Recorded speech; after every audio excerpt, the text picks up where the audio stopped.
पर्जन्यः सर्वकामसुधामहि शीशीजुः साम्रजावः वयो पयसोध्वस्वविति मुरमुना नन्दः समुद्रान्यः सवनस्पतिविरुधः अगन्धौ हृदयः सर्वाः कामानवृत्तिरस्य वे नाधयो व्याधयः क्लेशान् देवभूतात्महेतवः आजातशत्रुवापभुवनः जन्तुर्नामर्दाकी अर्हिचित उषित्वा हस्तिनपुरे मासान् प्रति त्वया हरिः सवितं च विशोकायः स्वशुच हत्यकाम्यान् आमन्त्र्य चाभ्यनुगताः परिष्वच्याभिवादतम् आरोहं व्रतं कैश्चित्तपरिष्वक्तो अभिवादितः सुभद्रा द्रौपदी कुन्ती विराटतनया तथा गान्धारी धृतराष्ट्रश्च यूतसु सुगौतमो यमो वृकोदरश्च धौम्यश्च स्त्रियो मतस्य सुतादयः न सेहिरे विमूयन्तो वीरविरहसारङ्गधन्वनः सत्सङ्गं मुक्ता दुःखसङ्गो आनोनोत सहते बुधा कीर्तयामाना यशो यस्य सत्कृतां कर्णरोचनं तस्मिन्न्यास्तधियः पार्थः हरेहरणाविरहं कथं ददर्शनस्पर्शं संलापशयनासनभोजनैः सर्वे ते निमिषैश्चैस्तमनोद्रुतचेतसः विचयन्तः स्नेहसम्बन्धा विचेलुस्तत्र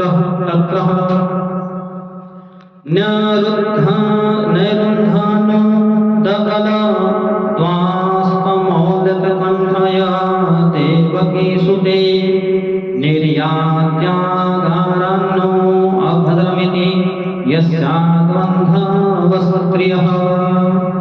युधिष्ठिर के राज्य में आवश्यकता अनुसार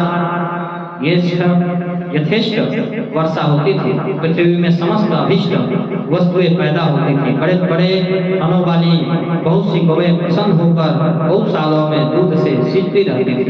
नदियां, समुद्र, पर्वत, वनस्पति, लताएं और औषधियां प्रत्येक ऋतु में यथेष्ट रूप में अपनी अपनी वस्तुएं राजा को देती थी। अजातशत्रु महाराज युधिष्ठिर के राज्य में किसी प्राणी को कभी भी याद व्याधि अथवा दैविक भौतिक आत्मिक क्लेश नहीं होते थे। अपने बंधुओं का शोक मिटाने के लिए और अपनी बहन सुभद्रा की प्रसन्नता के लिए भगवान श्री कृष्ण कई महीनों तक हस्तिनापुर में ही रहे। फिर जब उन्होंने राजा युधिष्ठिर से द्वारका जाने की अनुमति मांगी तब राजा ने उन्हें अपने हृदय से लगाकर स्वीकृति दे दी। भगवान उनको प्रणाम करके रथ पर सवार हुए। कुछ लोगों समान उम्र वालों ने उनका आलिंगन किया और कुछ छोटी उम्र वालों ने प्रणाम। उस समय सुभद्रा, द्रौपदी, कुंती, उत्तरा, गांधारी, धृतराष्ट्र, युयुत्सु, कृपाचार्य, नकुल, सहदेव, भीष्मसेन, सौम्य और सत्यवती आदि सब मूर्छित से हो गए। वे सारंगपाणी श्री कृष्ण का विरह नहीं सह सके। भगवत भक्त सत्पुरुषों के संग से जिसका दुख छूट संग छूट गया है, वह विचारशील पुरुष भगवान के मधुर मनोहर सुयश को एक बार भी सुन लेने पर फिर उसे छोड़ने की कल्पना भी नहीं करता। उन्हीं भगवान के दर्शन तथा स्पर्श से, उनके साथ आलाप करने से तथा साथ ही साथ सोने, उठने, बैठने और भोजन करने से जिनका संपूर्ण हृदय उन्हें समर्पित हो चुका, हाँ वे पांडव भला उनका विरह कैसे सह सकते थे।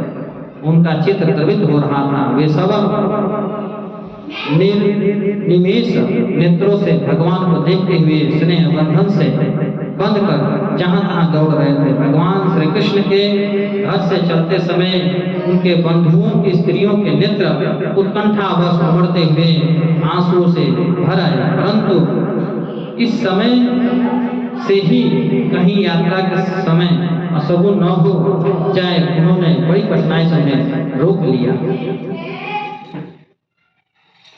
मृदंग शंख